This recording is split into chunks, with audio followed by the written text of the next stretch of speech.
Estudiantes de la Facultad de Derecho. Estoy acá acompañada por el doctor Gómez, titular de cátedra en la materia Introducción al Derecho, y va a ser él quien nos va a dar la clase del día de hoy.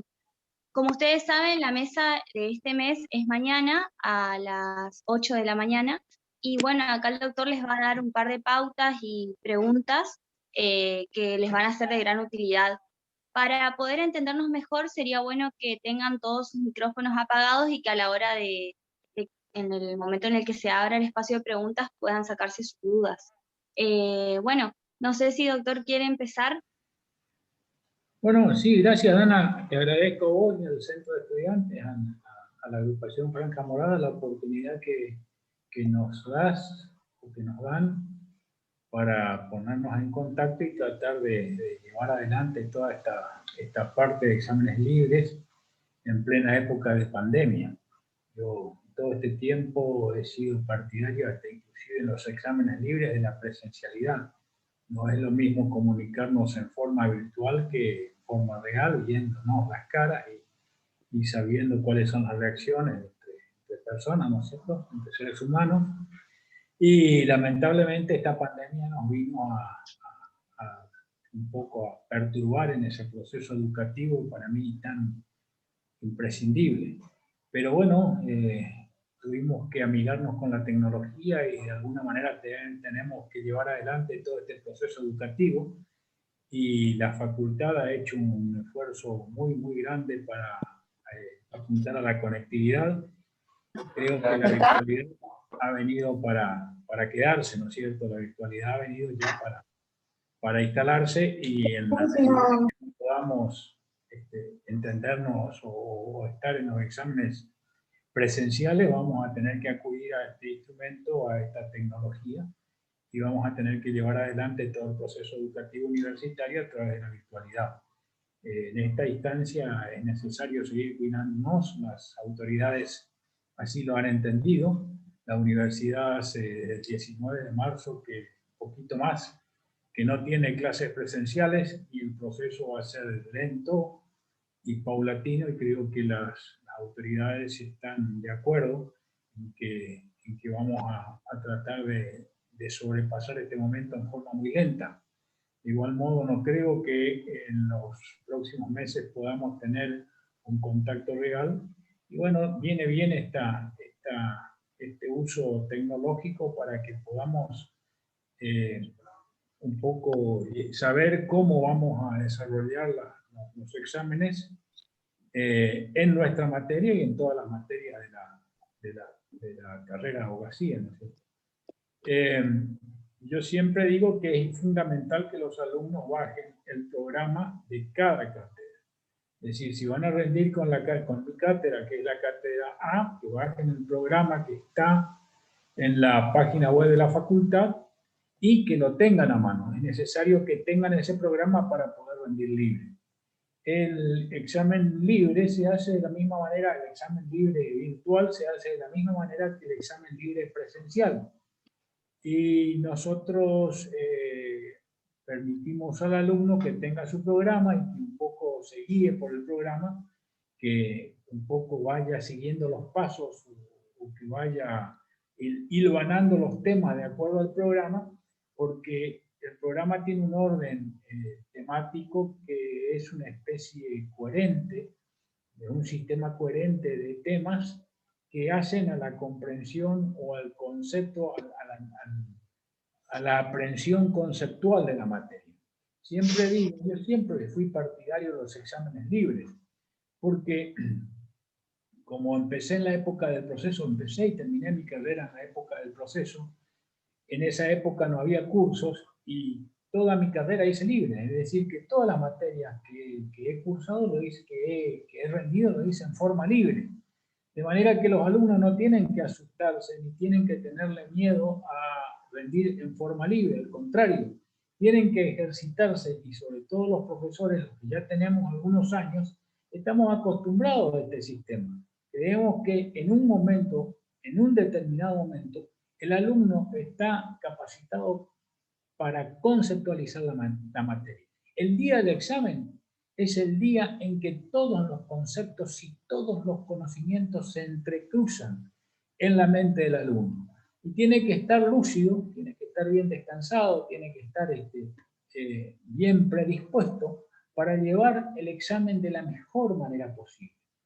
El alumno tiene que convencerse de que el profesor no es una persona que pretenda poner trabas ni obstáculos al paso del alumno por la carrera. Al contrario, lo que tratamos de hacer es guiarlos cuando tiene que rendir, cuando tiene que cursar, cuando tiene que rendir los exámenes libres, cuando tiene que rendir los exámenes parciales, y el profesor tiene que significar necesariamente una ayuda en este proceso de aprendizaje, guía y ayuda, de manera que ese concepto de que el alumno, de que el profesor quiere oponer obstáculos al andamiaje del alumno en la facultad, no es es un falso dilema, ¿no es cierto? No es una buena afirmación, porque nadie más reconfortado que el profesor cuando ve que sus alumnos van avanzando en la carrera y cuando van llegando paso a paso a la meta.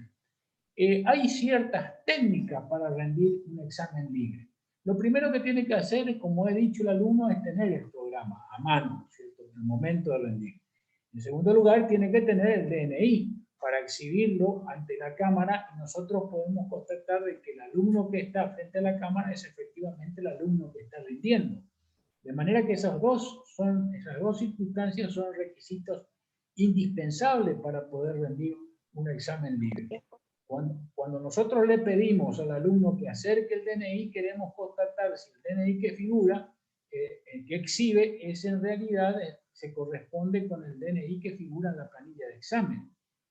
Antes nosotros teníamos nuestra libreta universitaria, teníamos nuestra tarjeta, pero ahora resulta ese aspecto necesario porque así nosotros podemos constatar efectivamente de que el alumno es el que está rindiendo, quien estamos llamando. Y después hay un proceso de sorteo virtual de 2 unidades.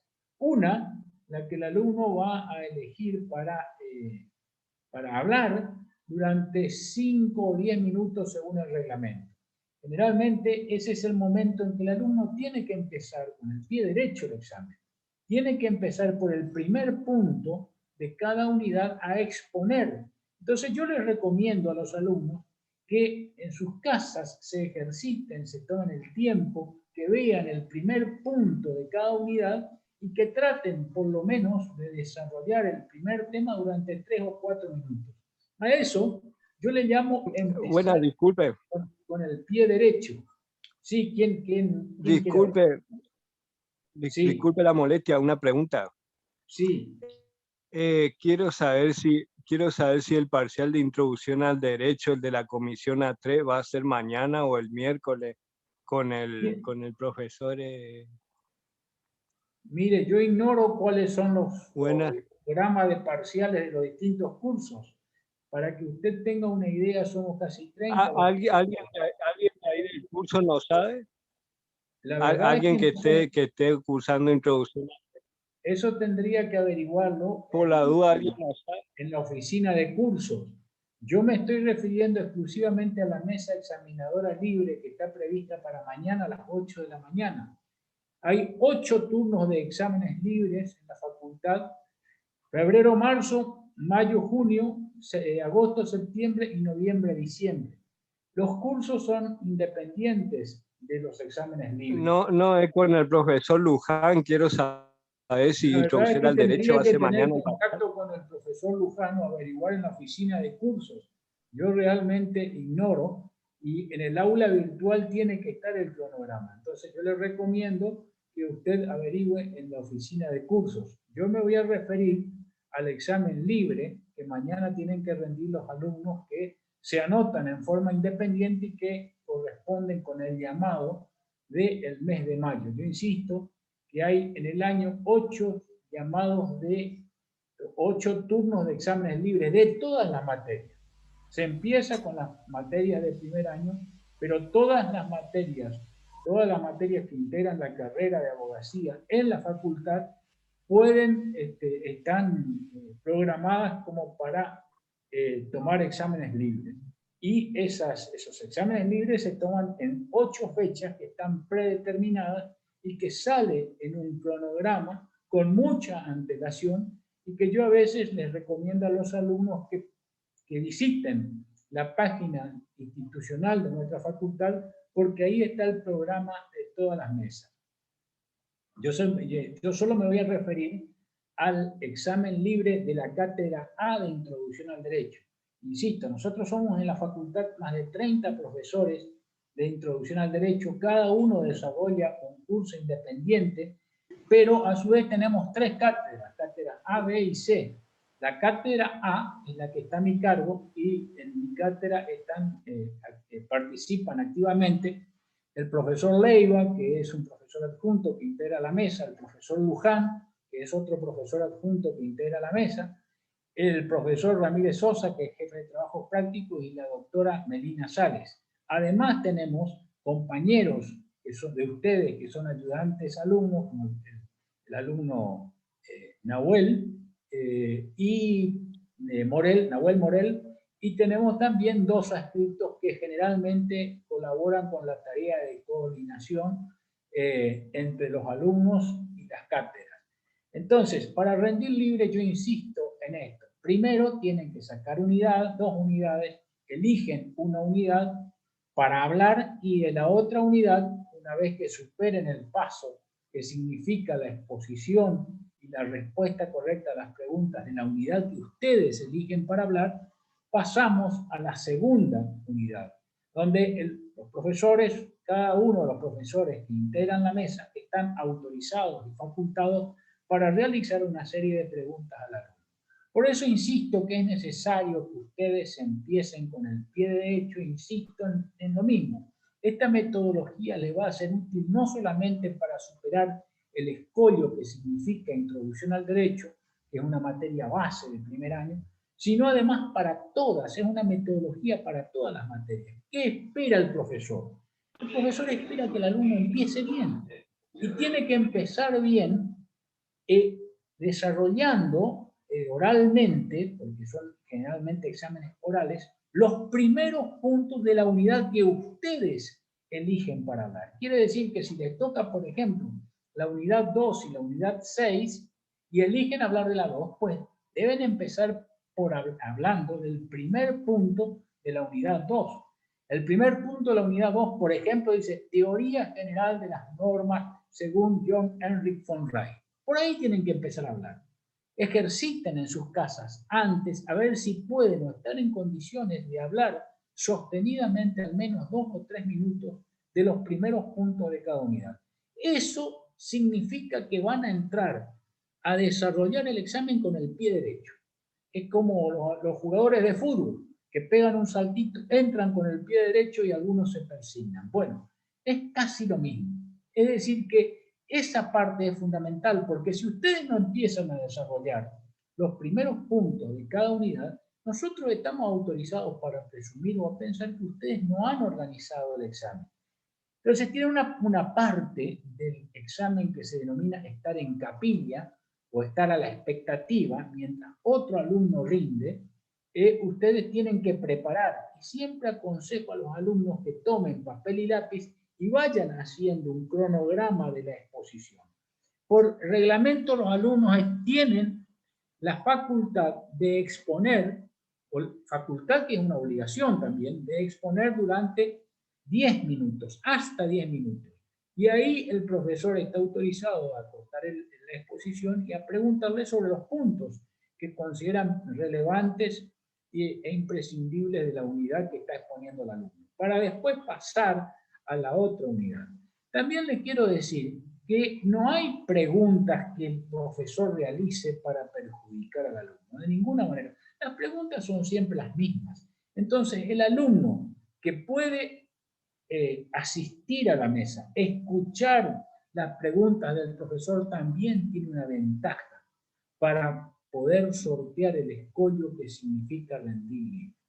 El rendir libre implica toda una metodología de rendida. Y eso lo tienen que aprender, porque si ustedes rinden libre esta materia, que nosotros estamos acostumbrados a tomar en forma libre, el alumno puede avanzar en la carrera sin necesidad de esperar el cursado, sin necesidad de esperar 4 meses, sin necesidad de esperar el tedio de los parciales, el nerviosismo de los parciales, que es el mismo nerviosismo que van a tener cuando ustedes van a rendir libre. Introducción al Derecho en nuestra cátedra tiene 8 unidades. Entonces yo insisto, les recomiendo a los alumnos preparar los primeros puntos de cada unidad. Entonces cuando les toca una unidad empiezan con el pie derecho. Y a partir de ahí hay unas preguntas que nosotros siempre en forma reiteradamente hacemos. No importa quién es el alumno. No nos fijamos quién es el alumno que está rindiendo. No hacemos privilegios. Todas las preguntas son iguales y todas las preguntas tienden a que el alumno nos demuestre a nosotros que ha conceptualizado la materia. Por ejemplo, en el primer punto de la unidad 1 del programa dice las vivencias o las experiencias jurídicas. Nosotros preguntamos, ¿qué entiende usted por vivencia? ¿A qué me refiero cuando hablo de la experiencia? ¿O qué cree usted que es la experiencia? ¿Cuándo una experiencia tiene repercusión en el ámbito jurídico?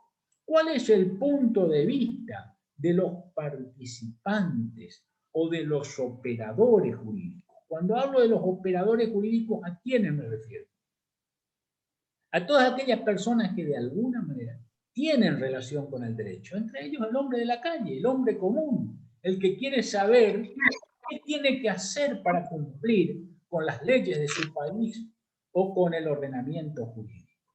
Entonces, es esa mirada del hombre común, del destinatario de las normas jurídicas, del hombre que vive en sociedad, eso es importante, esa mirada, porque nos está dando la pauta de que el hombre, el ciudadano, quiere cumplir con las normas que está dictando la legislación de su país o los órganos competentes de su país. Entonces es importante esa mirada. Pero además de la mirada del hombre común, del destinatario de las normas jurídicas, está la mirada del juez, está la mirada del legislador, está la mirada del abogado, está la mirada del académico, y créanme que no son miradas iguales. Son todos distintos puntos de vista. No es la misma mirada que tiene sobre el derecho el juez que la que tiene un abogado. ¿Por qué? Porque el abogado pretende o tiene en vista intereses particulares, defiende los intereses de su cliente, y el juez tiene que ser un órgano objetivo. Por otra parte, no toda la vida de la sociedad es una vida conflictiva. Hay mucha vida en la sociedad que se maneja por causas normales, que lo único que necesitamos es que nos digan qué tenemos que hacer para cumplir con la legislación. Si a nosotros nos dicen no se puede circular de 20 horas a las 6 de la mañana, pues es eso lo que tenemos que hacer para que nuestra conducta sea ajustada a derecho. Y tenemos que saber dónde está esa norma jurídica, cuál es el órgano competente que la dicta, de qué manera repercute en la sociedad. Entonces esa mirada es necesaria para entender y para comprender la norma jurídica. Ahora, no siempre hay conflictividad, porque si todos cumplimos la normatividad, no es necesario que intervenga un juez en fiestas clandestinas, no es necesario que intervenga la policía, no es necesario que intervenga un fiscal. Entonces, mucho de la vida del derecho aparece de manera espontánea y ligada a las normas jurídicas. Ahora, cierto, hay ciertas conductas que son conductas anómicas, contrarias a las normas jurídicas. Y en ese caso, el Estado impone órganos que pueden imponer sanciones. Por eso siempre pregunto, ustedes vayan anotando todas estas preguntas, ¿cuál es el concepto del derecho? ¿Cuál es el concepto de derecho de distintas perspectivas? ¿Cuál es el concepto general del derecho, por ejemplo, que sostiene el justnaturalismo? ¿Qué sostiene sobre el derecho la posición justnaturalista y cuáles son las corrientes justnaturalistas? qué sostiene sobre el derecho el ius positivismo y cuáles son las posiciones ius positivistas. No es necesario que memoricen, es necesario que traten de entender y conceptualizar. Entonces, dentro del racionalismo, del ius naturalismo, perdón, existen tres corrientes: la racionalista, la histórica y la teológica. Eso necesito que me digan. ¿Y qué sostienen, qué se diferencian estas tres corrientes en torno al origen del derecho y a la manifestación del derecho? Es decir, ¿cuál es el origen del derecho para el naturalismo teológico? ¿Cuál es el origen del derecho para el naturalismo racionalista? ¿Cuál es el origen del derecho para el naturalismo historicista? ¿Y cuál es la forma de manifestarse en cada una de estas corrientes? Y después lo mismo con las corrientes ius positivistas. ¿En qué se diferencian las corrientes ius naturalistas de las corrientes ius positivistas? Pero también tienen que saber que al lado de estas corrientes ius positivistas y naturalistas existen otras miradas sobre el fenómeno jurídico. Entonces ahí preguntamos, por ejemplo, ¿qué sostiene el realismo sobre el derecho? ¿Qué es el derecho para el realismo jurídico? ¿Qué es el realismo para la teoría tridimensional del derecho? ¿Qué es el derecho para la teoría egológica del derecho? Que dicho sea de paso, es la única corriente original argentina dentro del amplio campo de la filosofía del derecho. La teoría egológica creada por un insigne jurista tucumano que después fue profesor en la Universidad de Buenos Aires, en la Facultad de Derecho, el doctor Carlos Cose. ¿Qué es para el derecho? ¿Qué es para la teoría pura del derecho el concepto de derecho? ¿Qué es derecho para la teoría pura del derecho?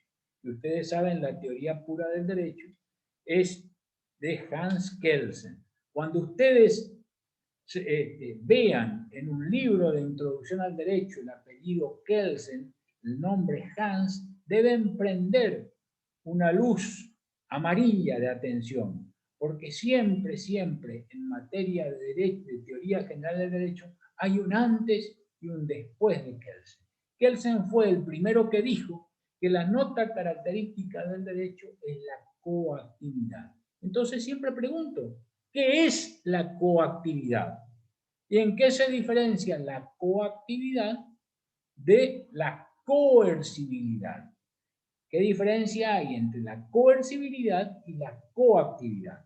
Y a su vez, como generalmente la coactividad se ejerce a través de una sanción jurídica, siempre pregunto cuáles son las características de las sanciones jurídicas. Siempre, siempre en todos los exámenes pregunto cuáles son las características de las sanciones jurídicas. Y con esto tenemos más o menos el segundo punto de la unidad 1 del programa. El concepto de derecho según el positivismo, el naturalismo, el realismo, la teoría crítica del derecho, la teoría, el análisis económico del derecho, las teorías realistas, la teoría tridimensional del derecho, las escuelas del derecho. ¿Qué son las escuelas del derecho? Eso siempre pregunto. Y las escuelas del derecho ustedes deben saber que son agrupaciones o un grupo de pensadores o de ideas que se rotula bajo un nombre común y que implica el empleo de ciertas metodologías también comunes para identificar al derecho. Entonces, cuando se les pide que se le dé un concepto que marquen ustedes, que digan de acuerdo a la opinión propia cuáles son las características de todos los derechos, creo que la respuesta tiene que estar por decir que el derecho es un sistema normativo, coactivo, institucionalizado, dinámico, pretendidamente coherente. Son todas esas notas características que necesariamente tienen que decir, pero la nota fundamental del derecho pasa por la coactividad. No se conoce ningún derecho en ninguna parte del mundo que no sea coactivo. Entonces, si no me dicen o no me refieren a la coactividad, yo necesariamente les tengo que preguntar para que ustedes me den esa respuesta. para que ustedes puedan sortear con éxito el examen. Pero esas no son solamente fundamentales de esta unidad. Siempre pregunto qué relación hay entre el derecho y el lenguaje, porque las normas generalmente se verbalizan y utilizan el lenguaje. Y también hablamos desde la perspectiva del derecho sobre el conocimiento en general. Y aparte del conocimiento en general, la división entre conocimiento crítico y conocimiento vulgar. Entonces pregunto, ¿cuáles son las características del conocimiento vulgar y cuáles son las características del conocimiento crítico? Y como forman parte del conocimiento crítico tanto la filosofía como la ciencia, pregunto también en qué se diferencia la filosofía de la ciencia. Esas son preguntas de examen. Siempre voy a hacer las mismas preguntas. ¿Cuál es la diferencia entre la filosofía y la ciencia? Y ustedes verán ahí que yo siempre digo en mis libros, siguiendo al anterior titular de la cátedra, el doctor Maidana, que hizo un trabajo en la revista número 8 de la facultad, siempre digo que no se diferencian tanto por el concepto ni por las características, porque ambos tipos de saberes forman parte del saber crítico, sino en la distinta actitud que adopta frente a los hechos tanto el filósofo como el científico. Mientras que la filosofía es un saber sin supuestos, la ciencia se basa en supuestos. ¿Cómo explico esto? El filósofo cuestiona el tiempo, cuestiona el movimiento, cuestiona la existencia, cuestiona las cosas, el pensamiento, el ser. Todo eso es cuestión de la filosofía. Pero la ciencia ya no se pone a discutir si existen o no existen el pensamiento, el ser. Ya parte del supuesto de que esas entidades se dan, existen, y a partir de ahí elabora su propio conocimiento. Entonces, siempre pregunto también, ¿por qué se considera que la ciencia, que el derecho es una actividad científica? ¿Cuáles son las características de la ciencia? Siempre pregunto cuáles son las características de la ciencia. Y la respuesta tiene que pasar necesariamente por dos aspectos fundamentales. Toda ciencia tiene un objeto y toda ciencia tiene un método. Ahora, cuando hablo del método del derecho y cuando hablo del objeto del derecho, ahí entramos un poco a derrapar porque no están caracterizados completamente todas las características de la actividad científica jurídica. ¿Y por qué digo esto? Porque siempre se ha hecho un parangón entre las ciencias naturales y las ciencias sociales. No tienen el mismo objeto. El objeto de las ciencias naturales son objetos más específicos. Sería que los objetos de las ciencias sociales están más diluidos. ¿Por qué? Porque la sociedad es algo que no se puede conglomerar, no se los puede aislar. La sociedad forma parte de comunidades, de grupos con características. Y el derecho en cierta parte o en ciertos aspectos tiende a regular la vida de sociedad. Ahora, si ustedes me preguntan por qué existe el matrimonio monogámico en un lugar, el matrimonio poliándrico en otro lugar, el matrimonio poligámico en otro lugar, y eso es lo que no puede explicar la ciencia jurídica, porque son distintos conceptos que están entrelazados con cosmovisiones políticas, con distintos aspectos de encarar la sociedad, con organigramas o esquemas políticos, y ahí es donde también se hace presente otro de los conceptos del derecho, que es la vinculación que tiene el derecho con el poder. Hay muchos que dicen que el derecho es el lenguaje del poder.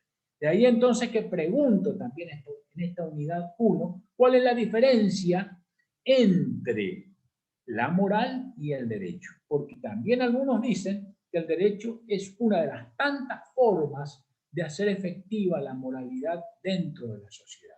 Se pregunto, ¿cuál es la diferencia entre moral y derecho? Y más específicamente pregunto, ¿cuáles son los criterios en base a los cuales se hace la distinción entre moral y derecho? Hay solamente 3 criterios con relación a las acciones, o por lo menos 3 criterios esbozados por Helveti, con relación a las acciones, con relación a la imposición de la norma y con relación a la coactividad. Entonces, con esto más o menos tenemos un panorama de la unidad 1, pero además, para que el alumno se luzca, pregunto siempre, y esto sí es tema de examen, ¿cuáles son las disciplinas que estudian al fenómeno jurídico? ¿Cuáles son las disciplinas que estudian al derecho? Y ahí hay, según los autores que ustedes lean, hay muchas disciplinas jurídicas, pero a mí me basta con que me digan 3 o 4, que me tienen que mencionar a la ciencia del derecho necesariamente porque es lo que ustedes vienen a hacer a la facultad. Ustedes vienen a estudiar un conjunto de normas jurídicas vigentes en un lugar y en un tiempo determinado. Vienen a estudiar a la legislación de nuestra Argentina. Vienen a estudiar a la legislación que rige actualmente en nuestro país. Ese es el objeto de la ciencia jurídica. ¿Qué va a estudiar el estudiante brasilero? El conjunto de normas jurídicas vigentes en el Brasil. ¿Qué va a estudiar el estudiante uruguayo? El conjunto de normas vigentes en el Uruguay. ¿Qué va a estudiar el estudiante de derecho paraguayo? El conjunto de normas jurídicas vigentes en el Paraguay. Ese es el objeto de la ciencia del derecho. ¿Y qué hace la filosofía?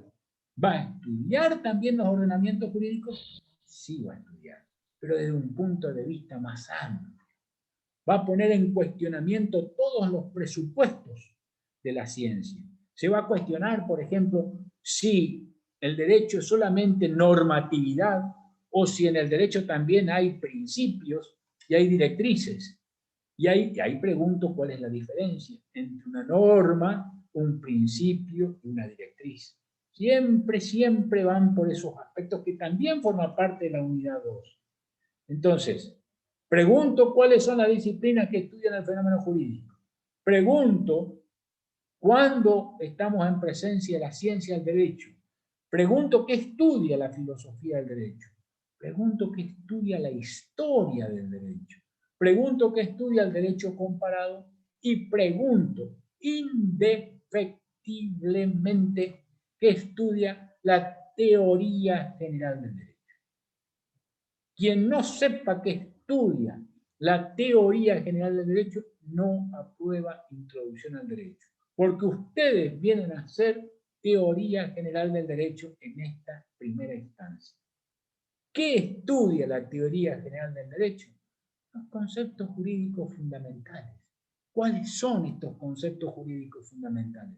El concepto mismo de derecho, el concepto de deberes, obligaciones, facultades, sanciones, actos jurídicos, persona, competencia, inmunidad, privilegio. Esos son conceptos básicos del derecho. Prestaciones jurídicas, actos y hechos jurídicos. ¿Y por qué son conceptos básicos del derecho que son estudiados en la unidad 4? Que yo siempre cuando no saben, le digo, fíjense en la unidad 4. En la unidad 4 del programa están detallados algunos de los conceptos jurídicos fundamentales. Y entonces van a ver, ahí se fijan en la unidad 4, que el título de la unidad es conceptos jurídicos fundamentales. Ahí está el concepto de derecho objetivo, derecho subjetivo, facultad jurídica, deber, prestación, sanción, coacción, coercibilidad. ¿Por qué son básicos? Porque una vez que ustedes pasen introducción al derecho y vayan, por ejemplo, al derecho privado, ya no se van a preguntar más qué es una norma, van a utilizar normas jurídicas. Ya van a hablar directamente de una de las normas básicas del derecho privado, que es el Código Civil y Comercial, unificado, vigente en la Argentina a partir del año 2015. ¿Se entiende? Entonces, estos conceptos básicos son los que forman el objeto de estudio de la teoría general del derecho. Siempre pregunto, ¿qué estudia la teoría general del derecho? Cuando tengo oportunidad de preguntarle al alumno, ¿qué estudia la teoría general del derecho? Le pregunto, porque me va a dar la pauta de si el alumno comprendió y sabe de qué estamos hablando. Y ahí Ahí al ladito nomás, como dirían algunos autores, al lado, está la pregunta necesaria y vinculante. ¿Cuáles son las funciones de la teoría general del derecho? Siempre, siempre pregunto, ¿qué estudia la teoría general del derecho y cuáles son las funciones? Porque introducción al derecho y filosofía del derecho tienen una parte común, un corazón común, que es la teoría general del derecho. Aquí, en introducción, y allá, en filosofía, son los mismos contenidos. ¿En qué se diferencian la introducción y la filosofía teniendo esta parte común? En la distinta mirada. Ustedes, cuando lleguen a filosofía del derecho, van a utilizar todos los conceptos jurídicos fundamentales y van a hacer una reconstrucción y una deconstrucción. A ver si les puedo ejemplificar esto. Cuando yo voy a hacer una casa, el arquitecto que hace una casa tiene que empezar por los cimientos. Esos cimientos tienen que ser firmes, tienen que tener los planos para construir la casa. Una vez que construyó su casa, ahí empezamos a ver si está bien, si está de acuerdo a los planos, si algo falló, si algo hay que arreglar. Eso se denomina, para que ustedes tengan una idea en forma muy tosca, se lo digo, deconstrucción. Reconstrucción y deconstrucción. Tenemos que ver qué hicimos mal para ver si todo encaja, si todo es coherente, si todo anda bien. De eso se trata esta teoría general del derecho. Y con esto ya estamos. Superamos la unidad 1. Ahora vamos a la unidad 2. ¿Qué trata la unidad 2? Trata de una teoría general de la norma. Teoría de la norma jurídica. ¿Por qué? Porque se creyó, como se dice que el derecho es normativo, se cree ver que hay algo en la norma que hace que ese enunciado sea un enunciado jurídico. Ahora, ya les digo, no hay nada en la normatividad que diga que un enunciado es jurídico. Si existe una norma, por ejemplo, que diga no debo mentir, esa norma puede ser jurídica, puede ser moral, puede ser religiosa. ¿Cuándo estoy en presencia de una norma? Siempre pregunto, ¿cuándo estoy en presencia de una norma? No ya una norma jurídica, no ya una norma religiosa, no ya una norma del trato social, una norma en general. Y la respuesta es una y nada más que una. Estoy en presencia de una norma cuando a través de un enunciado de deber ser se intenta regular la conducta humana con un carácter de obligatorio, prohibido o permitido. Si no existe alguno de estos caracteres, no hay norma. No hay norma. Por eso, generalmente, la teoría general de las normas empieza con la teoría de un lógico finlandés que se llamó Georg Henrik von Wright y que visitó la Argentina, visitó allá por la década del 60, y que no es un jurista, pero dio una teoría general de las normas. Por eso les habla el punto primero, teoría general de las normas según John Henrik von Wright. Y este autor ha sido el creador de lo que se denomina la lógica deóntica, es decir, la posición que asumen las conductas frente al deber, en general frente al deber. ¿Cuáles son las conductas debidas? ¿Cuáles son las conductas normativas? Entonces ahí pregunto, ¿cuáles son las normas principales en el concepto de von Wright? ¿Cuáles son las normas secundarias? ¿Y por qué estas normas secundarias se denominan así? Entonces después también le pregunto que me den ejemplos dentro del ordenamiento jurídico de cada una de estas tipologías de la normatividad de von Wright. Y pregunto también a qué llama von Wright núcleo normativo. Esto es, aquellos elementos que están en todas las normas. sean las normas principales, sean las normas secundarias. Ese núcleo normativo está compuesto por 3 elementos: carácter, contenido y condiciones de aplicación. Y eso me lo deben decir. ¿Qué significa el carácter de una norma? ¿Qué significa el contenido de una norma? ¿Y cuáles son las condiciones de aplicación? Y después hay elementos distintivos de las prescripciones, que es una de las normas principales de von Wright, y que también pregunto: ¿cuáles son los elementos distintivos de las prescripciones? Una vez que superamos las tipologías normativas de von Wright, vamos a una brevísima historia de la normatividad denominada jurídica, que empieza con un jurista inglés que se denominó John Austin. Entonces ahí pregunto: ¿qué es el derecho para Austin? ¿Cuál es el concepto de soberano? ¿Y cuál es el concepto de norma jurídica para Austin? Derecho, ustedes saben, o habrán leído, para Austin es una orden o un mandato que da el soberano al súbdito. Es decir, que asimila la norma jurídica a un mandato jurídico. Entonces, ahí necesariamente pregunto cuáles son las críticas que se le hacen a esta postura. Siempre se tienen que acostumbrar desde el primer año, toda vez que esbozan una teoría, tienen que también aprender de las críticas que se le hace a esta teoría. Todas las teorías en el ámbito jurídico tienen su crítica, pero la crítica no es una crítica despectiva, como ustedes pueden creer. Es una crítica que significa análisis, es un análisis de la teoría. Entonces, este análisis debe acompañar. Y ahí pregunto cuáles son las críticas que se le hace a la concepción de John Austin. Esas críticas vienen de 2 lugares: desde la perspectiva de Hart y desde la perspectiva de la teoría pura de Kelsen. Entonces, ahí pregunto: ¿cuáles son los tipos de normas en la teoría pura del derecho de Kelsen? Y ¿dónde está o qué contiene la norma primaria en Kelsen? ¿Cuáles son los elementos de la norma primero y qué contiene la norma primaria en Kelsen? Y ahí la respuesta no puede ser más que una.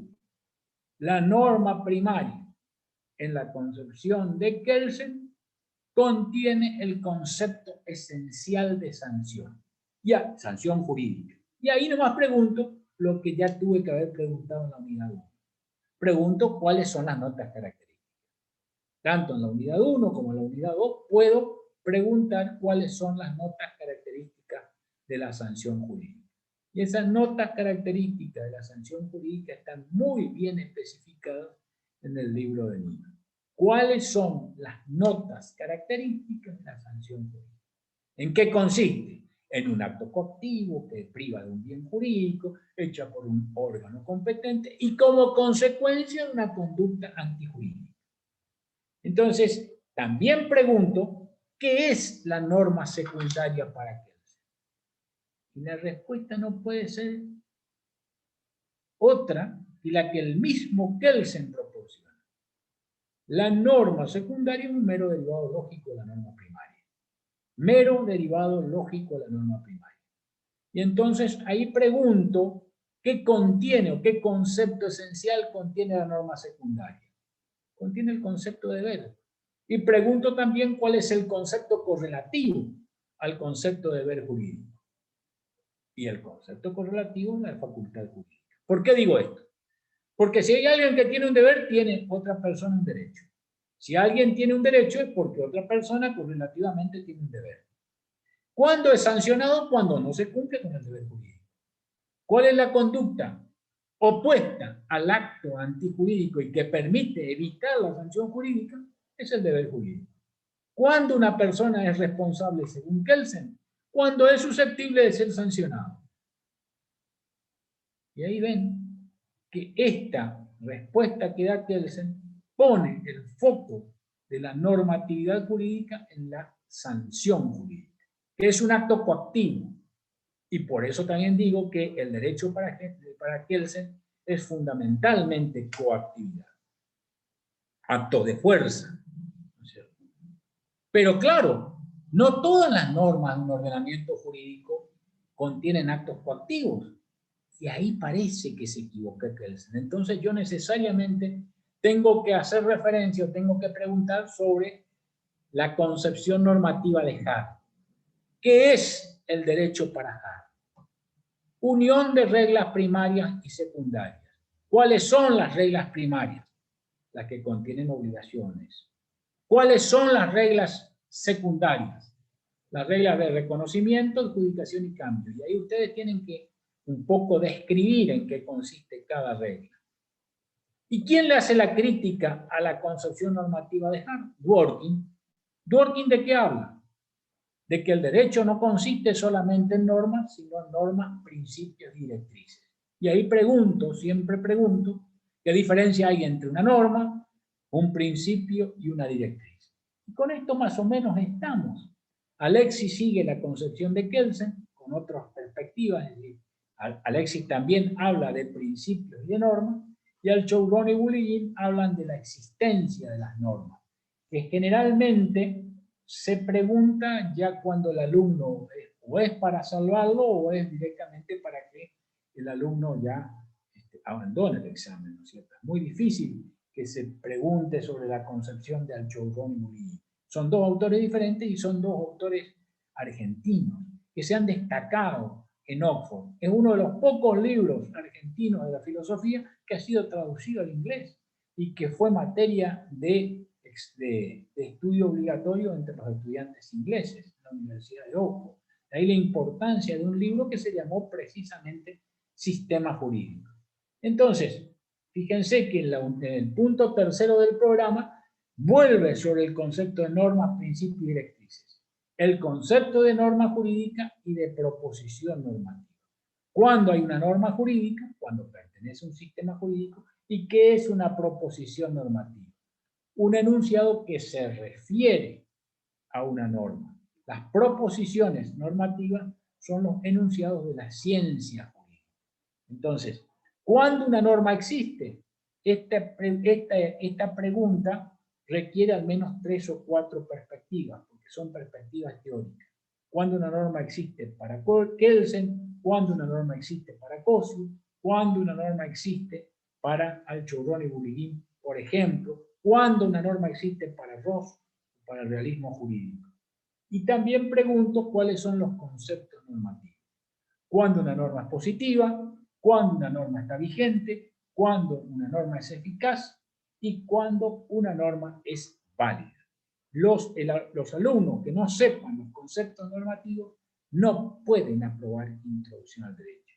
Entonces ustedes se dan cuenta que los conceptos normativos son conceptos esenciales que todo alumno de introducción al derecho tiene que necesariamente saber. ¿Cuándo una norma es válida? ¿Cuándo una norma es positiva? ¿Cuándo una norma es eficaz? ¿Y cuándo una norma está vigente? Requieren distintas preguntas. Y de ahí ya pasamos prácticamente a la unidad 3 del programa, que se refiere al sistema jurídico, o al ordenamiento jurídico o al derecho objetivo, que es otra de las formas de requerir una definición del derecho. Conjunto de normas, conjunto de leyes, sistema normativo, sistema jurídico. Son todos términos que se emplean como sinónimos. Así como en materia de normas, patrón, regla, estándar, mandato se emplean como sinónimos, acá sistema jurídico, conjunto de normas, derecho objetivo, significan lo mismo. Entonces ahí pregunto, ¿cuál es la definición que da Nino, por ejemplo, sobre el sistema normativo? ¿Y por qué da la definición? Nino dice que un sistema normativo es un sistema deductivo de enunciado. Y ahí volvemos nuevamente a preguntar cuáles son las características de los sistemas normativos. ¿O cuáles son las características del derecho? Normatividad, institucionalización, coactividad. Esas 3 características necesariamente tienen que estar. O también pueden agregarle la implementación de órganos. ¿Cuáles son esos órganos? Los órganos que crean normas, los órganos que aplican normas, interpretan normas, y los órganos que ejecutan lo que los jueces en cierta medida disponen. Es, salvando las distancias, los rudimentos de un poder legislativo, poder ejecutivo y poder judicial. Entonces ahí pregunto también cuándo una norma se debe considerarse una norma derivada de otra norma y cuándo una norma es originaria. Cuándo una norma es no derivada y cuándo una norma es derivada. Ahí entonces tienen que hacer referencia, cuando hablamos de las normas no derivadas, a los criterios de individualización de los sistemas normativos. Es decir, cuándo y en virtud de qué circunstancias puedo encontrar la validez de todo un ordenamiento jurídico.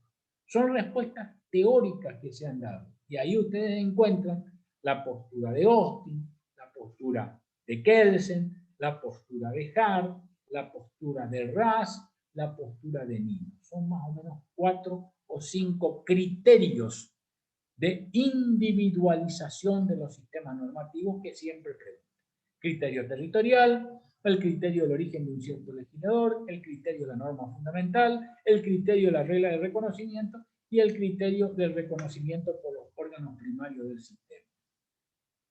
Siempre pregunto también cuál es la diferencia entre la norma fundamental, hipotética fundamental de Kelsen y con relación a la regla de reconocimiento de Hart. Siempre pregunto. ¿Y cómo se ensambla, según las distintas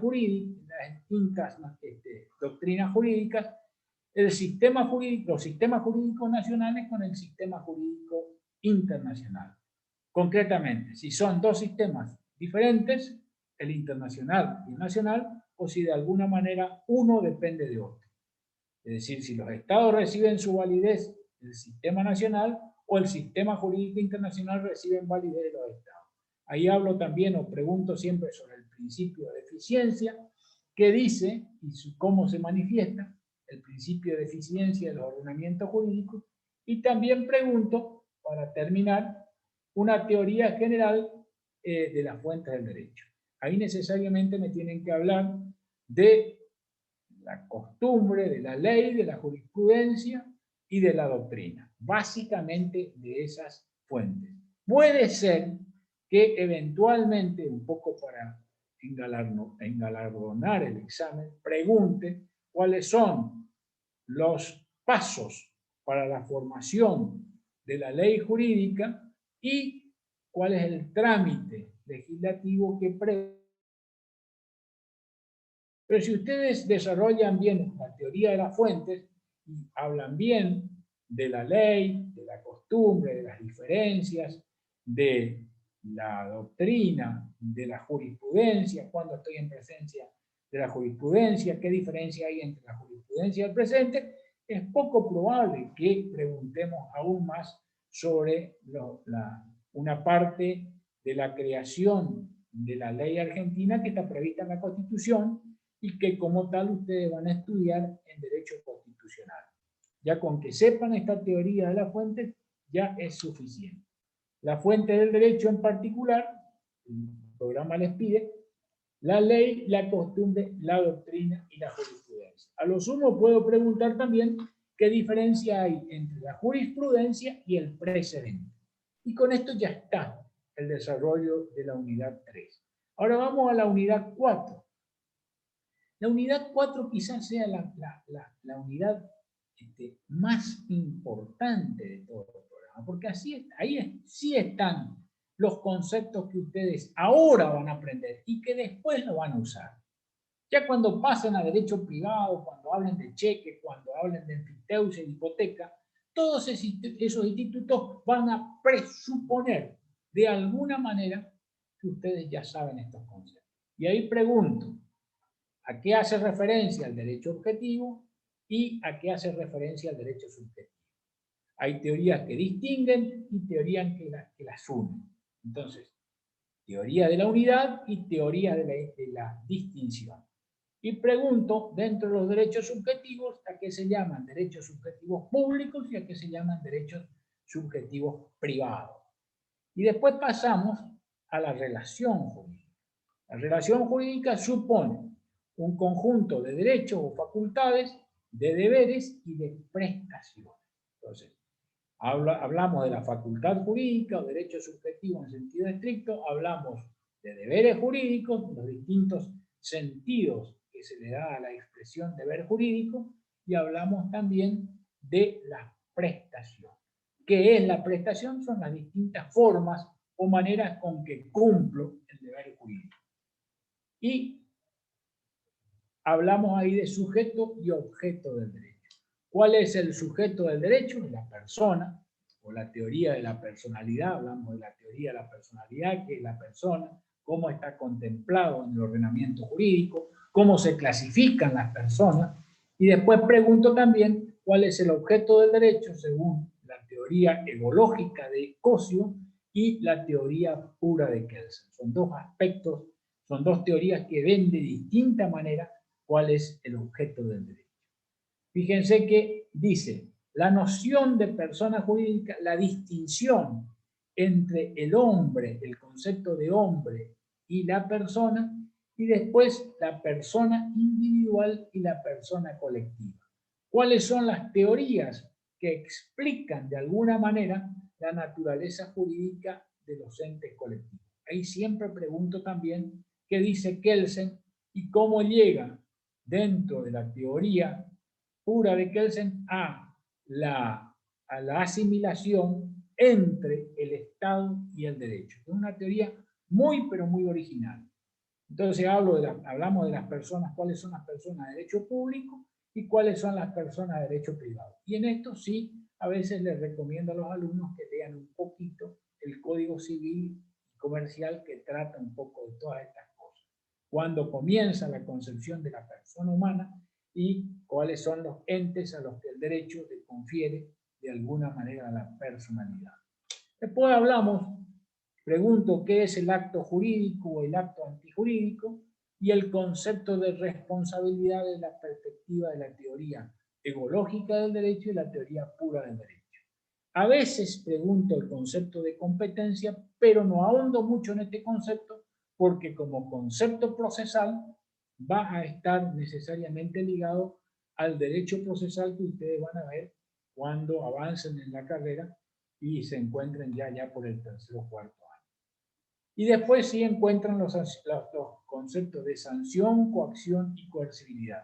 Esos tres conceptos sí tienen que distinguir bien. Nuevamente volvemos a la característica del derecho, como la coacción, la coercibilidad y la sanción. Pregunto necesariamente aquí también cuáles son las notas características de la sanción jurídica. Ahora, la unidad quinta del programa se refiere a la interpretación y a la aplicación del derecho. Y acá pregunto qué es interpretar y qué es aplicar. ¿Quiénes interpretan y quiénes aplican las normas jurídicas?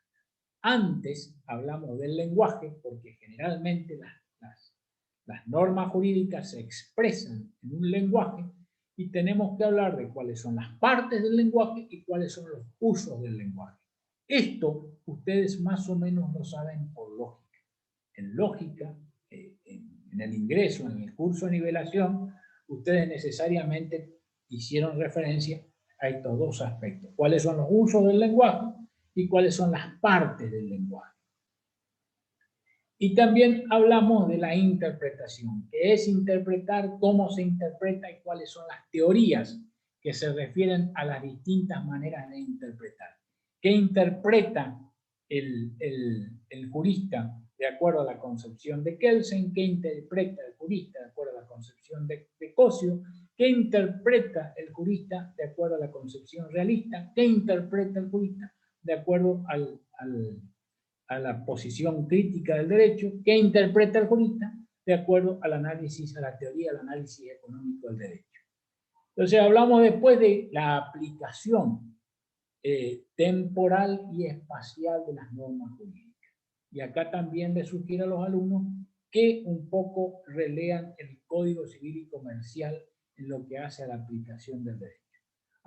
Pregunto desde cuándo son obligatorias las leyes, pregunto dónde se publican las leyes y pregunto también en la parte de interpretación y aplicación, cuál es el órgano dentro de los sistemas jurídicos de Occidente que tienen una postura privilegiada en torno a la interpretación y aplicación del derecho. Son los jueces. Al punto que nuestra Constitución consagra el Poder Judicial, sobre todo la Corte Suprema de Justicia de la Nación, como el intérprete final de la Constitución Nacional. Entonces siempre hablamos de la interpretación y aplicación de las normas jurídicas. ¿A qué se llama integración del derecho y a qué se llama sistematización del derecho? Integración y sistematización. ¿Y cuál es el concepto de laguna del derecho? Es decir, ¿cuándo se produce una laguna en el derecho? Ustedes saben, es una situación que no se encuentra contemplada en el ordenamiento jurídico. Les pido a veces algunos ejemplos de lagunas del derecho. Hay muchos. Con el uso de la tecnología ahora y con el uso de Internet hay muchas lagunas del derecho que se producen con relación a estos aspectos de la realidad, ¿no es cierto? Y también pregunto cuáles son las teorías que explican la postura del juez frente a las lagunas del derecho. Y después, quizás, si el alumno estuvo muy bien como para que se luzca, de las distintas teorías sobre la argumentación jurídica. Hay una parte importante de la teoría que habla de la argumentación jurídica como una nota central del derecho. Por eso ustedes, en el curso nivelatorio, han dado un curso de lógica. La lógica es el arte y la forma de distinguir las estructuras, la coherencia de las estructuras lógicas, es decir, distinguir los buenos razonamientos de los malos razonamientos. El derecho muchas veces es razonar. Razonar para realizar las leyes y razonar para defender la vigencia de las leyes y razonar para aplicar y para interpretar las leyes. El derecho siempre tiene mucho de argumentación jurídica. Por eso decimos que el jurista integral, cuanto más sepa de lógica, mejor está en condiciones de argumentar y mejor está en condiciones de defender una postura específica desde la perspectiva de algún operador jurídico. Entonces, cuando hablamos de la teoría general de la argumentación jurídica, no es más que un pequeño esbozo que está en los textos de cuáles son las teorías más relevantes. A lo mejor me podrán decir la teoría de Perelman, a lo mejor me podrán decir la teoría de Alexis, que son los padres de la argumentación jurídica, pero en esto no vamos a ahondar mucho porque esto también forma parte de un capítulo específico dentro de la filosofía del derecho. Solamente quiero que me digan qué es argumentar, qué es la argumentación. Después tenemos la unidad 6, que se refiere a la valoración del derecho, que según algunos autores esta valoración se denomina también axiología jurídica. La axiología jurídica es el estudio general de los valores jurídicos. La axiología general es el estudio de los valores, y la axiología jurídica es el estudio de los valores jurídicos. Entonces aquí tenemos que hacer referencia a la ética, la distinción a la clasificación entre el derecho y la moral como perteneciente a la ética, y acá vuelvo nuevamente a preguntar en qué se diferencia el derecho y la moral, porque ambos, tanto el derecho como la moral, forman parte de la ética, y la ética es una disciplina filosófica que se ocupa de distinguir o de determinar cuál es el obrar correcto. No cualquier obrar, sino el obrar correcto. Por eso el derecho está muy, pero muy emparentado con la moral y con la ética. Y después hago referencia, en el programa hace referencia a la metaética, que estudia la metaética, que estudia la ética normativa y que estudia la ética sociológica. ¿Y cuáles son los valores jurídicos? Acá pregunto siempre, y el que no sabe no puede aprobar introducción al derecho. Siempre pregunto en los exámenes cuál es el valor central y fundamental del derecho. La respuesta es una y nada más que una. El valor central y fundamental del derecho es la justicia. Muchas veces algunos dicen que es la razón de ser del derecho. Por eso se implementa el derecho? La justicia. Ahora, cuando pregunto qué es la justicia, bueno, ahí se pueden discutir de acuerdo a las distintas teorías en qué consiste la justicia sustancialmente. Pero también pregunto cuál es la idea formal de la justicia. Y aquí sí, el tema de la justicia ha quedado delimitado desde la época de Aristóteles. La justicia consiste en una idea de proporcionalidad, de igualdad, de razonabilidad. ¿Cuál es la estructura de la idea de la justicia? Siempre pregunto, en la idea de la justicia hay una constante y una variable. ¿Cuál es la constante? Tratar los casos semejantes de igual manera. ¿Cuál es la variable? Tratar los casos diferentes de diferente manera. ¿Dónde reside la cuestión? La cuestión central de la justicia radica en discernir o especificar cuáles son los criterios en base a los cuales voy a hacer las diferencias o voy a realizar las similitudes. Porque el tema de la justicia formalmente ha quedado plasmado desde la época de Aristóteles. Entonces pregunto la teoría de Platón, la teoría de Aristóteles, la teoría de Santo Tomás, la teoría de Stander, pero desde Aristóteles la cuestión ha quedado prácticamente encaminada. La justicia consiste en dar a cada uno lo suyo, no ya como decía Ulpiano, en dar a cada uno su derecho, que era el derecho de Roma, dar a cada uno lo suyo.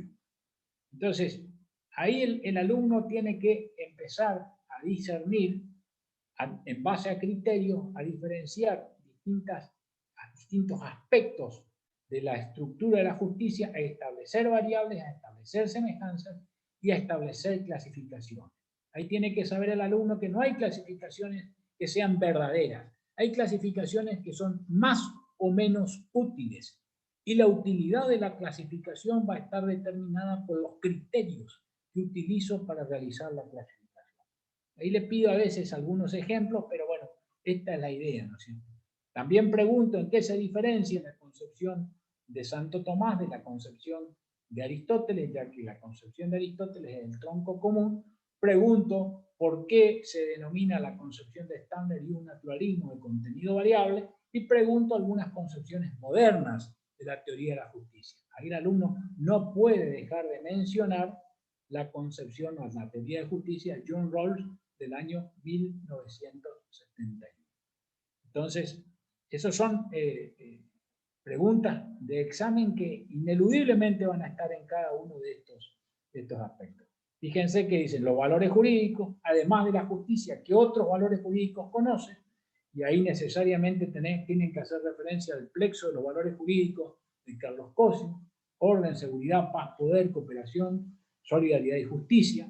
Que me digan algunos valores considerados jurídicos hoy particularmente relevantes, y hoy creo que en la sociedad argentina los valores relevantes, jurídicos relevantes, pasan por la tolerancia y por la solidaridad, ¿no? Y de qué manera esos valores pueden contribuir a realizar plenamente el valor justicia. Y después hablamos de las teorías particulares: Platón, Aristóteles, Santo Tomás, Kelsen-Ross, que tiene una mirada más bien escéptica a los valores en general, Hart, Perelman, Rawls y Nozick. Nozick no tanto, pero Rawls sí. Es decir, en el libro de Nino, por ejemplo, en el capítulo 6, si no me equivoco, hay una síntesis muy, pero muy importante, muy didáctica de la teoría de la justicia, que es un libro que tiene más de 600 páginas. Un libro bastante denso, muy trabajado, y que después dio lugar a muchas réplicas, entre ellas a la réplica de Nozick y a las críticas de Nozick, y también a otro libro de un discípulo de Rawls, que es Amartya Sen, premio Nobel de Economía del año 2007, que habla de la teoría propia de la justicia, pero desde la perspectiva de las notorias injusticias que existen hoy en las sociedades y la forma racional de paliar estas desigualdades. Entonces, este capítulo de la justicia, o esta unidad de la justicia, es una unidad muy enriquecedora, que a los alumnos les gusta mucho, y que es necesario que estudien, no digo profundamente como lo harían en filosofía, pero sí que estudien con entusiasmo, ¿no es cierto?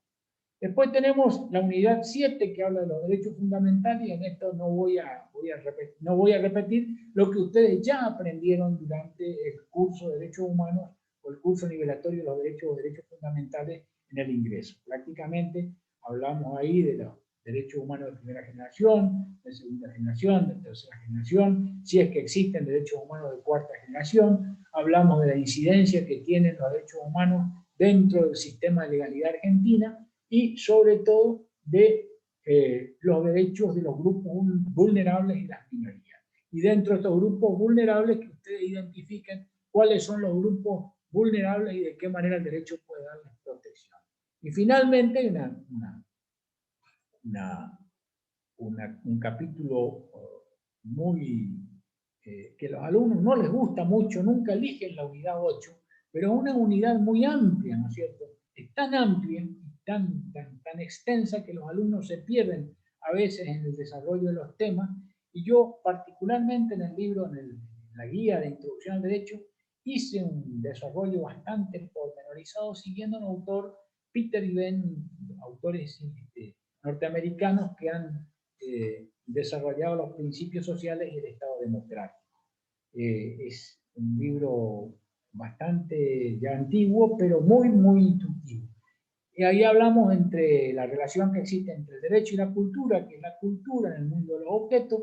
Pregunto cuáles son los principios sociales, pregunto cuáles son los presupuestos del Estado democrático, la distinción entre los bienes individuales y bienes colectivos, siguiendo una concepción de Robert Alexis, el derecho, la sociedad y la justicia, la distinción y la relevancia del derecho dentro de la sociedad y dentro de un concepto amplio de justicia, un concepto de justicia social. Hablamos de que no todo el derecho se condensa en la legislación, cómo se crea y se gesta el derecho, sobre todo teniendo en cuenta la importancia que dentro del ámbito de la cultura tienen las costumbres y las tradiciones de los pueblos. Fíjense, les doy un ejemplo. En nuestra cultura nacional, en nuestra constitución, copiada prácticamente en gran parte de la Constitución norteamericana y la francesa, se importó el Instituto del Juicio por Jurado, que estuvo durante muchísimos años como letra muerta dentro de la Constitución. El establecimiento del juicio por jurado. Recién ahora, con la conciencia colectiva, en algunas provincias se está implementando, no a nivel nacional, pero recién ahora se está tomando conciencia de la importancia de la participación ciudadana en la toma de decisiones a la manera de un poder judicial en los juicios o en los litigios en que los ciudadanos sean parte. Entonces, fíjense que nosotros no estábamos acostumbrados tradicionalmente a un instituto como el del juicio por jurado, que está en la Constitución, que está vigente y que, sin embargo, a nivel nacional todavía no se ha implementado.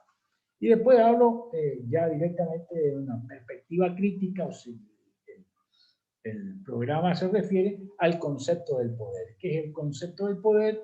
¿Qué parte de su estructura o estructura de la sociedad integra? Y cuál es la relevancia del poder con relación a la sociedad y a la política. Sobre todo, el poder es el objeto de la política. Y ahí es que existe una estrecha relación entre el derecho y la política. Desde otras perspectivas, desde la perspectiva crítica, el derecho, insisto, es el lenguaje del poder. Así que, bueno, con esto ya tenemos un pantallazo de todas las unidades del programa. Yo insisto en la metodología. Y ahora, si alguien tiene alguna duda, ¿no?, alguna pregunta específica por hacer, que necesita que le aclaren los pocos minutos que tenemos, llevamos 1 hora y 12 ya de clase, y creo que es un pantallazo bastante completo. Profe, Sí. ¿las dos unidades van a sorteo? A sorteo, exacto. Se hace un bolillero electrónico y aparecen siempre 2 unidades. El alumno ve, está viendo cómo ¿De las dos elige una para arrancar hablando?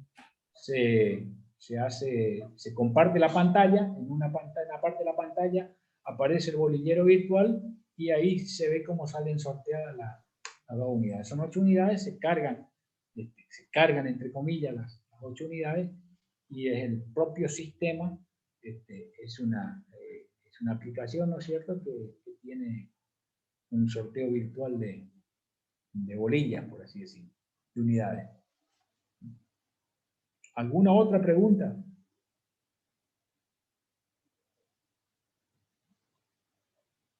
¿Alguna duda? El realismo jurídico es una corriente que empezó en los países del norte, ¿no es cierto? Empezó sobre todo a través de la Suprema Corte de Justicia de los Estados Unidos. Un excelente juez, un grandioso juez que escribió un libro de prácticamente introducción, se llama La Senda del Derecho, Oliver Wendell Holmes, que dijo en forma metafórica: si ustedes quieren conocer el derecho, no tienen que tener en el derecho la vista de un hombre bueno, tienen que tener la perspectiva del hombre malo, no aquel que quiere cumplir con las normas, sino que quiere perjudicar y quiere tratar de eludir las disposiciones jurídicas. Entonces, si ese hombre quiere eludir las disposiciones jurídicas, necesariamente el Estado debe encauzar a ese hombre, es decir, traerlo a juicio, y lo que dicen los tribunales con relación a las conductas de esos hombres son los que deben ser tenidas como derecho. Entonces, la profecía de que lo que los jueces hacen de hecho, dice Holmes, es lo que entiendo por el derecho. Esa perspectiva prendió bastante fuerte, no solamente en Estados Unidos, sino en todos los países que forman el sistema del common law, es decir, sistemas angloamericanos, que tienen la particularidad de ser costumbres muy arraigadas, a través de normas muy arraigadas, constituciones a veces no escritas, que se van formando por las tradiciones, y donde el concepto del derecho es un concepto pragmático.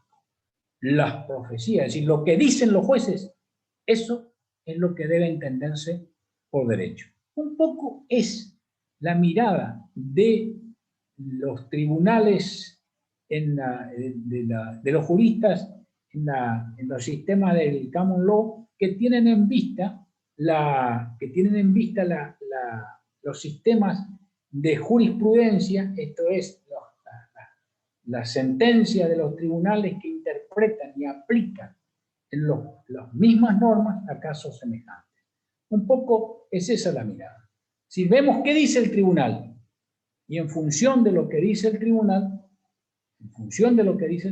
eso lo tomamos como una guía, como una pauta de conducta.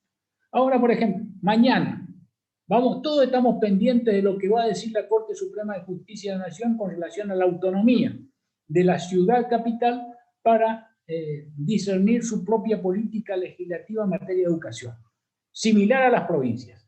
¿Qué va a decir la Corte? La Corte va a decir: la cuestión se tornó abstracto. Va a decir: la ciudad capital no tiene facultades en materia educativa, o va a decir: la ciudad capital tiene facultades para discernir o para delinear su política educativa. No sabemos qué va a decir la Corte, pero ténganlo por seguro, y seguramente mañana yo en los exámenes voy a preguntar: ¿usted sabe qué dice la Corte? ¿Qué dijo la Corte con relación al caso de la educación en la ciudad de Buenos Aires? Si tiene autonomía o no tiene autonomía. A partir de ahí se forma un precedente, es decir, un fallo al más alto nivel judicial que puede servir de principio de lo que se denomina jurisprudencia o criterio jurisprudencial. La jurisprudencia es la interpretación y aplicación de normas hechas por tribunales que tienen en vista casos semejantes. Si el tribunal de Formosa resolvió un caso de una manera, el tribunal de Posadas de la misma manera, el tribunal de Corrientes de la misma manera, a eso se denomina jurisprudencia. Sentido concordante de los fallos de los tribunales. ¿Pueden haber jurisprudencias contrapuestas? Sí que pueden haber. Generalmente hay algún conjunto de tribunales interpreta y aplica de una manera, y otro conjunto de tribunales interpreta y aplica de otra manera. Esta es las circunstancias por las cuales algunos epistemólogos dicen que el derecho no es una ciencia. ¿Por qué? Porque mientras en las ciencias duras los fenómenos son constantes e invariables en el derecho, las regulaciones son distintas y las interpretaciones y aplicaciones también son distintas. ¿Se entiende?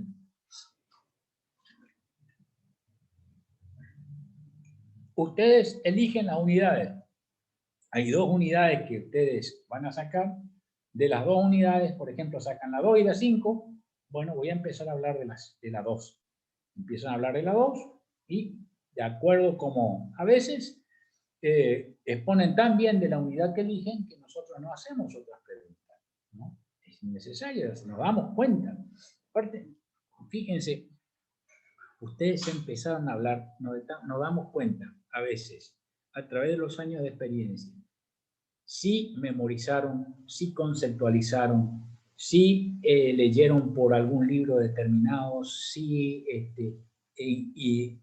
pueden llegar a responder en base a sus propios conocimientos interrelacionados, enseguida nos damos cuenta. De manera que es una ventaja a veces ser el profesor de varios años, ¿no es cierto? Y por eso a veces nosotros valoramos el oficio de estudiante. El oficio de estudiante es el que sabe rendir, el que de alguna manera va llevando al examen al campo que más le favorece, el que a veces se gana la confianza de la mesa o de la cátedra, a lo mejor con una acotación que no está en los libros, o una opinión personal elaborada, que bien lo pueden dar, ¿no? A lo mejor con una reflexión, a lo mejor son un sentimiento que le despertó la crítica, o a lo mejor un sentimiento que le despertó la lectura. Eso es ejercitar el oficio de estudiante. El estudiante tiene su oficio. Y créanme que rendir libre requiere de toda una técnica y una práctica. Por eso yo siempre le digo a los alumnos, rindan la materia en forma libre. Porque en el momento en que ustedes rinden libres, correlacionan todos los temas del programa. Correlacionan, por ejemplo, el punto 6 de la unidad, el último punto de la unidad 1 con el primer punto de la unidad 4. Pero eso lo hacen después de leer, después de pensar, porque de eso se trata. A mí no me convence eso de que ustedes repitan y repitan sin pensar críticamente lo que le dicen los libros. ¿Por qué? Porque están repitiendo, o nosotros tratamos de explicar lo que ya está explicado. Entonces tienen que reflexionar. Todo estudio tiene que ser un estudio reflexivo. Bien, Dana, ¿estamos? Estamos, doctor. Bueno, antes de cerrar la clase, quiero agradecerle a usted en nombre de la Franja Morada y de todos los chicos acá presentes que van a rendir mañana por el tiempo y porque siempre tiene la consideración de prestarnos su presencia y sus conocimientos, sobre todo para que los chicos puedan terminar de fijar los conceptos. Así que bueno, muchísimas gracias. Bien, Dana, bien. Yo le agradezco a usted el espacio y siempre estoy dispuesto a colaborar, sobre todo porque yo también fui alumno de alguna manera, sigo siendo alumno de alguna manera, sigo siendo estudiante, con todas las mañas del estudiante, porque algunos estudiantes se buscan apropiarse de ese glamour mañoso, digo yo, para sortear su examen, para aprender. El investigador es el que no sabe y quiere aprender. Y muchas veces los alumnos tienen que tener ese espíritu de la investigación científica. Y tienen que hacer las cosas con pasión, porque este estudio es lo que han elegido. Entonces, todo lo que yo fui estudiante, y quiero ser ahora un estudioso, quiero estudiar lo que me interesa, pero necesariamente a veces me olvido algunos conceptos, vuelvo a releerlo. Y ese espíritu del estudiante, de estudiar, de a veces de estar con un mate, de confraternizar, de ver qué dice el otro, de cómo entendió, eso es lo que tienen que cultivar. Es un cultivo y es un oficio que requiere de mucha práctica y de mucha habilidad. Es una inteligencia emocional que hay que ejercitarla. Así van a andar bien. Gracias a ustedes. Muchas gracias, doctor. Y para los chicos que preguntan, la clase se va a subir a nuestro canal de YouTube. Nosotros lo vamos a subir entre hoy y mañana. probablemente ya hoy, para que puedan reverla si es que quieren antes de la mesa. Y les dejo un número de celular de contacto del centro de estudiantes, que es 3794-293945, es el número de Guille, así que cualquier cosa pueden consultar con él. Y bueno, muchas gracias por su presencia y de nuevo gracias, doctor. Hasta Gracias a luego, usted. chicos. Bueno, que tengan suerte. Gracias.